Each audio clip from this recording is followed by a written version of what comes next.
I knew something was off the second Linda from HR walked into the room holding a branded notepad, like she was about to euthanize a golden retriever. You don't bring HR to a raise meeting unless someone's about to get restructured. Still, I sat down in that beige conference room like a damn idiot, clutching my performance review binder with color-coded tabs and 2 decades of loyalty radiating off me like BO in a server room. My manager, Todd, the human embodiment of a damp paper towel, cleared his throat and said, "We really appreciate everything you've done here, but the leadership team feels it's time to bring in some fresh blood, someone with a more modern perspective." Translation: Your old and my golf buddy's nephew needs a job. Linda chimed in with her cloying therapy voice. "We'd like to offer you a dignified transition period where you can train your replacement. 2 weeks should be sufficient," my mouth said. "Of course, I'm happy to contribute however I can." My brain screamed, "I hope your nephew installs ransomware by accident, Todd." I left the room with a face as calm as a Buddha statue and the internal emotional weather of a Category 5 hurricane. No severance, no bonus, just a weak handshake and the lingering smell of lemon Lysol. 15 years of patching broken APIs with duct tape and prayer. Staying late on Christmas Eve to migrate legacy systems because no one else knew the difference between a hotfix and a brain aneurysm. And now I was a training module for some punk with a sociology degree and a ring light. But I didn't cry. I didn't throw anything. I went back to my desk, opened my bottom drawer, and pulled out the dusty external drive labeled Archive Dead Schemas. Obsolete documentation. Deprecated workflows. Process maps that were retired back when TikTok was just a Kesha song. I blew off the dust like it was a sacred relic and plugged it in with the reverence of a Catholic lighting a votive candle. I was going to teach this little brat everything. Every wrong path. Every old rule. Every don't do this or the database implodes procedure dressed up like best practices. I was going to weaponize my knowledge like a suburban mom weaponizes guilt. Oh, and hey, if you're still reading this, mind hitting that follow button? I'm chasing my first ever 10,000 subscribers, and honestly, it would mean more to me than Todd's awkward pity smile as he escorted me out with a branded coffee mug and a thanks for your service card signed in ballpoint by people who don't know my last name. Anyway, by the time the new guy showed up, name's Aiden, of course it is, I already had a lesson plan. I was going to make sure he inherited exactly what they asked for. My legacy. The outdated, unstable, barely documented mess I kept together with spit and instinct for 15 godforsaken years. Because they didn't want me, just the surface-level knowledge. And like a cursed monkey's paw, I was going to give it to them. He was due Monday. I spent the weekend at home rewriting some of the internal documentation, just subtly enough that a novice wouldn't question it. Tweaked a few version control notes. Reintroduced some retired command sequences that caused recursive write errors under certain conditions. Stuff no one but me would remember because I personally buried those bugs 6 years ago. Come Monday, I'd be the smiling docent on his little tour of digital landmines. And the best part? I was going to do it all with a smile, because this wasn't sabotage, this was training. Aiden breezed in on Monday like he was late to a TED talk about disrupting industries he'd never worked in. He had the smug glow of someone who'd never been told no by anyone who wasn't a barista. Skinny pants, designer sneakers. A self-satisfied smirk that said, "I've read half of the Lean Startup and I'm here to optimize your entire existence."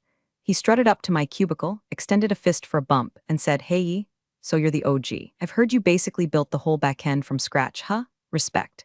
Then, before I could say a word, he plopped down at the empty desk across from me and started hammering on his mechanical keyboard like it owed him money. Day one, and he was already installing plugins I'd banned 5 years ago. I casually asked what version control flow he preferred. He blinked and said, "I usually just commit straight to prod. Keeps things agile, you know." I smiled like a Stepford wife holding back a scream. "Of course, agility's key. Let's get you started with some of our internal documentation." I handed him a printout of the most outdated flowchart in the entire archive, the kind that had deprecated written in red in the corner. He gave it a cursory glance and nodded like a man who just decoded the Rosetta Stone. "Sick," he said. "This is way more straightforward than I expected." Of course it was. Last guy who followed that doc broke the middleware loop so hard the servers thought they were in 1997. By midweek, Aiden was interrupting me during walkthroughs to suggest streamlining our legacy approach and leveraging no-code solutions for CRM elasticity, which is Silicon Valley gibberish, for I don't know how to code, but I follow LinkedIn influencers. Every time he opened his mouth, it was like watching someone put ketchup on sushi. Technically legal, but spiritually offensive. At one point, during a session on data schema propagation, he leaned back in his chair and said, "I don't know, this seems kinda old school, no offense. Just feels like there's a fresher way to do things." I almost replied, "Yes, it's called not screwing up what already works," but instead I just nodded and made a note in my handover notes doc. Accepts obsolete schemas without question. Do not correct. Encourage. Meanwhile, Todd and the VP were practically feeding Aiden peeled grapes. "He's got great instincts," they said. "A real go-getter." I watched as they mistook confidence for competence like it was a goddamn parlor trick. They loved him because he was shiny and new and said words like gamify and synergy without choking on them. And every time he opened his mouth, I could feel my humiliation calcify into something sharper. Not just anger, strategy. I started marking up documents with intentional ambiguity. A flow that looped if you didn't notice the footnote. A false default path buried 2 layers deep in the process map. All technically correct. All approved by him with a casual, yeah, looks fine. By Friday, he told the team he was ready to own the next deployment. Said it with the confidence of a man who's never stayed up all night rolling back a failed update while eating saltines and crying into his coffee. I handed him one last training doc, something I'd named Update Pipeline Final 2, DocX, and smiled sweetly. He didn't even read the title. Just said, cool, I'll integrate this Monday. Thanks for everything. Seriously, your groundwork made this all so easy. I bet it did, sweetheart. I bet it did. Let the countdown begin. We settled into a rhythm that second week, a symphony of bad decisions conducted by arrogance and played on the rusted strings of my so-called legacy systems. Aiden came in every day with the same cocky strut, sipping some artisan iced coffee that probably cost more than my lunch, ready to absorb just enough to be dangerous. I gave him everything he asked for, and I mean everything. Old password rotation schedules, outdated API endpoints, retired cron jobs with known race conditions. He devoured it all like it was gospel. Never questioned a single thing, just nodded along and typed loudly like he was racing a ghost. And every time he said got it, I added another mental tally mark under future regrets.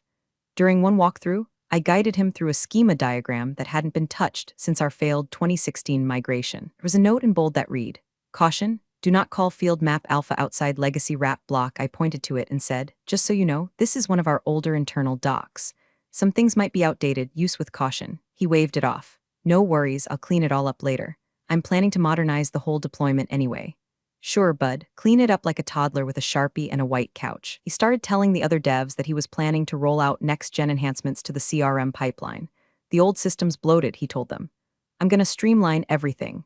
Translation. He was about to take a sledgehammer to a house held together by custom scripts, hard-earned paranoia, and my 15 years of experience dodging tech debt like landmines. And speaking of landmines, I'd planted one. A very specific one. In a doc labeled Deploy Trigger Sequence 7C Archive DocX, a relic of our pre-microservice architecture days. The final page included a now-defunct script call that would, under certain circumstances, misalign data indexes during an auto push. Not enough to fail instantly, just enough to pass tests, then slowly erode integrity across all customer records. A bug path I'd patched long ago and tucked away like a cursed artifact in a sealed tomb. I saw his eyes light up when he skimmed it. Oh, this looks way more direct than the current flow, he said. Why aren't we using this one? I shrugged, all innocent. Internal politics, you know how it goes. Technically still valid if you follow the dependencies. He grinned, bet. I'm gonna test this on Monday. Should simplify things by like a lot. I smiled, be my guest. I spent my last few days reinforcing the narrative, telling everyone how quick he was picking things up, how eager, how efficient. I even faked a little awe. He's definitely bringing a fresh perspective, I said to the QA lead, who looked like she was 2 espresso shots away from crying. I'm sure he'll push us into a whole new era. Behind the scenes, I watched him stumble through the system like a kid with a map to a minefield and a pogo stick. He had no clue what anything meant, he just knew how to deploy.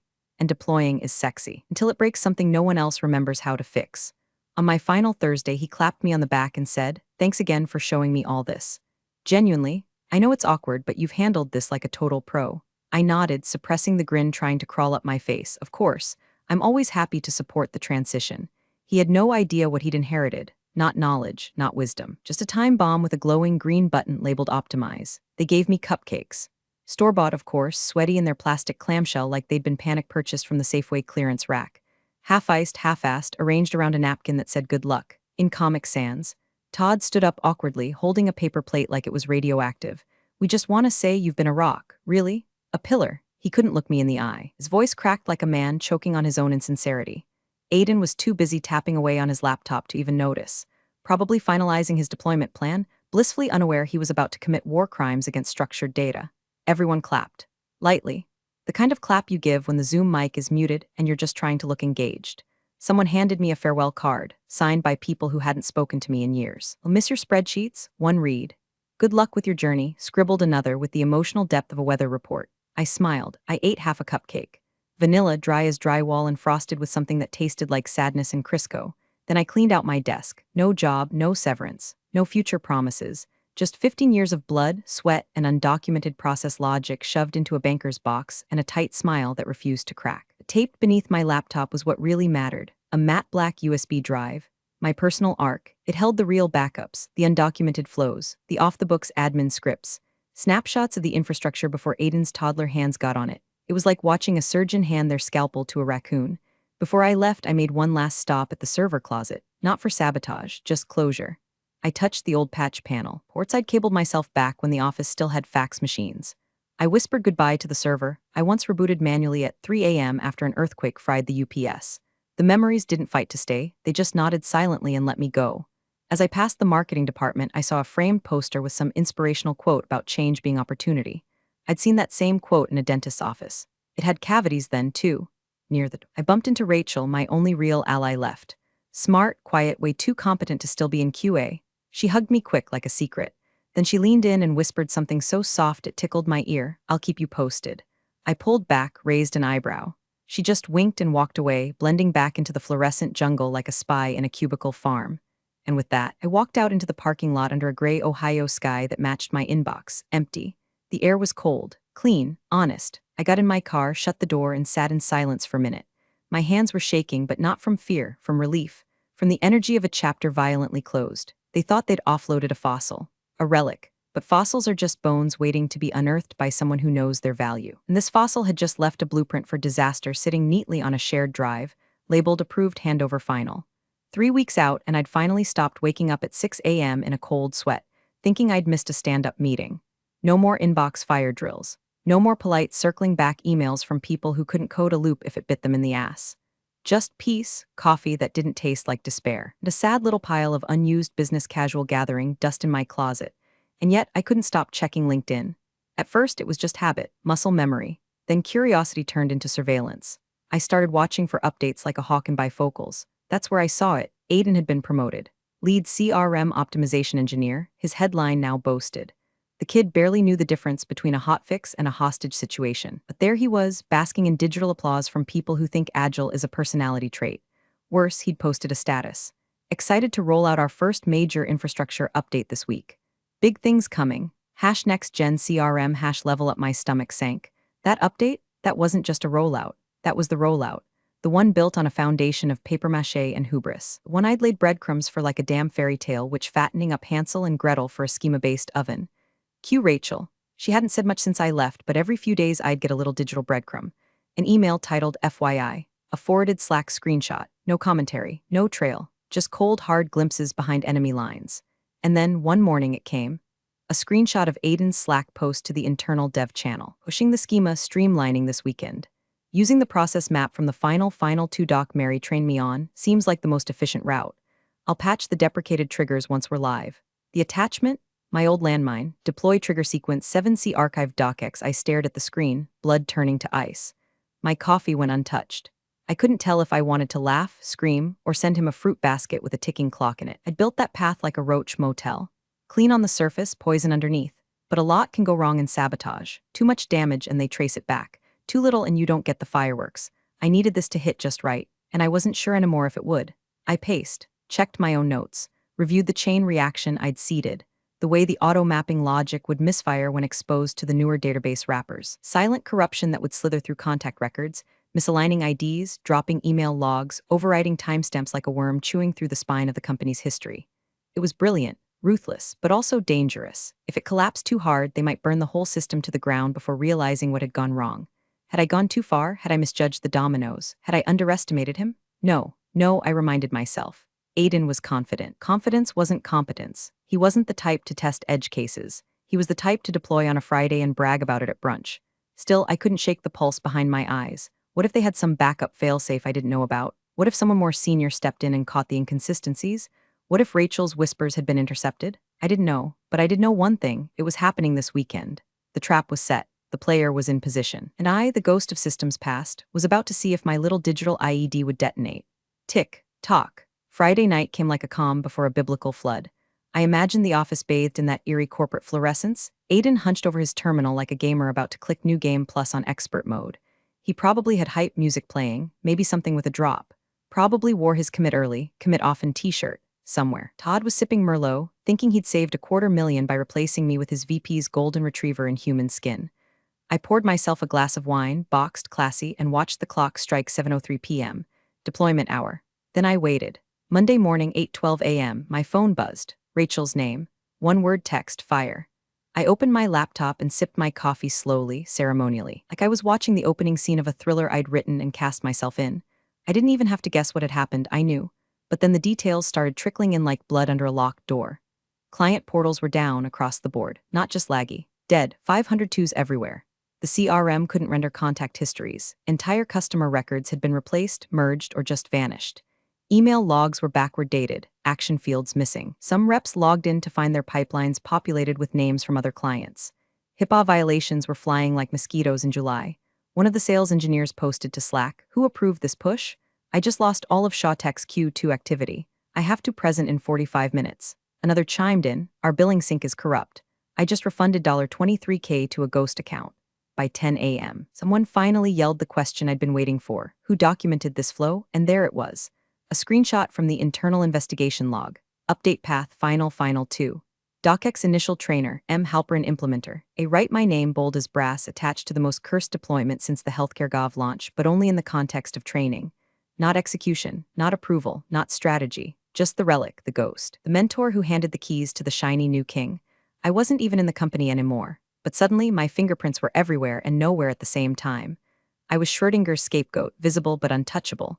Meanwhile, clients were losing their minds. ShawTech, Green Ridge Solar, Eldra Pharmaceuticals, big ones, all calling, all threatening breach of contract lawsuits. Someone forwarded me a clip of an account manager on a Zoom call trying not to cry as she explained to a client that yes, their 6 years of interaction history were currently unavailable. Aiden? Silent. Rachel's next message told me he'd been pulled into an emergency incident review with 3 directors, a lawyer, and an IT forensic specialist. Apparently, he'd walked in with the confidence of a man about to be knighted and walked out pale as drywall. They were digging hard, but all roads kept leading to one thing: the deployment map he selected. The deprecated flow he bragged about streamlining. The trigger sequence he thought would modernize the system. And through it all, I sat there, sipping my coffee, watching the digital smoke rise. Not joyful, not giddy, just satisfied. A dark, molten satisfaction that warmed my bones. The dominoes were falling. The house was on fire. And somewhere in the chaos, little USB sat in my drawer, untouched, intact, and just waiting to become priceless. The email came Tuesday morning. Subject line, urgent. Request for immediate consultation from a company address I hadn't seen in weeks. One of the senior VPs who once praised Aiden's disruptive potential like he was pitching a TEDx talk. Now his tone had all the confidence of a man clinging to a cliff with a spaghetti noodle. I didn't open it right away. I let it marinate in my inbox for a good 2 hours while I walked my dog and treated myself to the kind of breakfast that doesn't come out of a vending machine. When I finally replied, it was brief, happy to help. My consulting rate is $475/HR. Non-negotiable. Per paid retainer, $15,000. Additional terms to follow. 10 minutes later, I had a response. Agreed. Please send contract. Oh, I sent the contract. Page 1, standard consultant terms. Page 2, clause that stripped me of any and all liability for actions performed post-employment. Page 3, full irrevocable ownership rights to the original documentation I had created, maintained, or modified, marked retroactive. Page 4, mandatory board-level review of my termination, to be included in the company's HR compliance audit. They signed it within the hour. Panic, it turns out, is an excellent lubricant for red tape. I walked back into that building the next morning like a ghost from a legend. Same blazer they saw me leave in, same heels. But this time my badge said consultant and everyone suddenly remembered how to make eye contact. Rachel met me in the elevator. No words, just that sharp, smug smirk we'd mastered over years of watching fools get promoted and heroes get cut. Todd, nowhere to be seen. According to Rachel, he was on leave pending investigation. Apparently, the board was not thrilled to discover the replacement he'd fast-tracked had burned down client trust, compromised sensitive data, and cost them 3 annual contracts, all within 72 hours. Rumor was they'd subpoenaed his Slack messages. I got to work. First thing I noticed, the system was hobbling along on my backups. The documentation I'd kept privately on that USB. It already uploaded it to the server, slapped a new name on the directory, Core Config Restoration v2, and were treating it like sacred text. No attribution, of course. Just quiet desperation, reverent mouse clicks, and zero idea what half of it actually did. During the post-mortem call, one of the directors asked me, without irony, why wasn't this schema standard used previously? I smiled. It was. Just didn't want to pay for the hands that understood it. I watched the color drain from faces in real time. Aiden was nowhere in sight. Last I heard, he'd been reassigned to special projects, which is HR code for we locked him in a conference room with no Wi-Fi until legal clears the wreckage. As I wrapped up the first phase of the restoration, someone asked me how I managed to bring things back so fast. Simple, I said, without looking up. I already knew where the bodies were buried. I buried them. No one laughed, they just nodded, and signed another retainer extension. The boardroom looked exactly as I remembered it: gray walls, off-brand Nespresso pods, chairs that squeaked when someone with authority shifted uncomfortably. Only now, I wasn't sitting on the far end with my hands folded like a school kid waiting to be graded. I walked in wearing the same navy blue suit they let me go in, like armor pulled from the back of the closet, and I set my laptop on the table like a priest laying down a holy book. The silence was thick. 3 board members, one trembling IT director, one very pale senior VP, no Todd. His name was mentioned only once, no longer with the company. I offered no condolences. I clicked through the slides. Schema repairs, restore points, temporary rollback plans, contingency recommendations. No one interrupted. No one breathed too loudly. They were all listening now. The woman who had been too legacy was now their lifeline. Estimated time to restore primary CRM structure? One of them asked. I tapped the spacebar. 3 hours if I get full access to the backup directory you pulled from my documentation. The one labeled Core Config Restoration V2, that's mine, all of it. And as per the consulting contract, any further use requires a licensing agreement. Retroactive. Indexed, you could hear the collective gulp travel across the table like thunder rolling over a cornfield. But it's your own documentation, one VP tried, voice brittle. No, I said calmly. It was my documentation.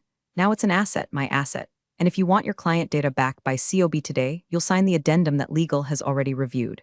They signed. Of course they signed. I finished the restoration in 2 hours and 51 minutes, left the system running smoother than it had in years, flagged a few corrupted entries for Rachel to manually clean, and left behind a checklist that could guide even a code-illiterate squirrel through weekly integrity checks. When I stood up to leave, I said nothing. Just closed the laptop, packed my things, nodded to the room. The new CTO, who looked young enough to still believe in work-life balance, started to say, "Thank why," but I was already walking out. The next morning, a Slack leak hit my inbox from Rachel. Aiden Wright has been let go effective immediately. Please direct all deployment queries to Systems Consulting until further notice. Quiet, no fanfare, no party, just purged like a bad registry entry. I drafted my last email on company letterhead. Short, sweet. Subject, restoration complete, you're welcome. Invoice attached. Then I booked a vacation. A solo cabin in the mountains. No Wi-Fi, no Slack. No inbox. Just trees, firewood, and a bottle of wine that cost more than Aiden's keyboard. Before I shut my laptop, I dragged one final file to the trash. Final 2. DocX. I watched the progress bar crawl. Then I smiled and clicked delete permanently. Big thanks for watching, you sneaky seniors. Subscribe to keep the coffee pot brewing revenge. Your ex-colleagues won't know what hit 'em.